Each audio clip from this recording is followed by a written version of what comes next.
തക്കാളി കുട്ടി തക്കാളി ഇതെന്തിട്ടാ തിന്നാൻ പറ്റുമോ? ആ ഇത് നമ്മൾ നോർമൽ തക്കാളി 4 എണ്ണം ഇടുന്ന സ്ഥലത്ത് ഇത് 2 എണ്ണം ഇട്ടാൽ മതി. 2:1 റേഷ്യോ. നല്ല പുളിപ്പത്. പറയാം അമ്മയ്ക്ക് പറിച്ചു കൊടുത്താലോ? ഹലോ ഗായ്സ്, ഇതാണ് കുഞ്ഞി തക്കാളി. അപ്പോൾ ഇതിനെ കറിയൊക്കെ ഉപയോഗിക്കുന്നതാണ് അരുൺ ചേട്ടൻ പറയണത്. കുഞ്ഞി സാധനമാണ്. നമ്മളിപ്പോൾ ഇതൊക്കെ പറിച്ച അരുൺ ചേട്ടൻ അമ്മയ്ക്ക് കറി വയ്ക്കാൻ കൊടുത്തു വിടാം.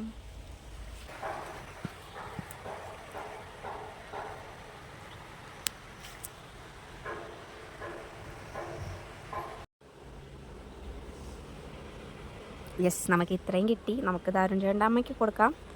നാളെ കറി വെച്ച് കൊണ്ടുവരാം. നമുക്ക് പോകാം. ഞാൻ പൂട്ടണം. ഞാൻ പൂട്ടാം. ജല ജാവൂങ്ക. Let's go.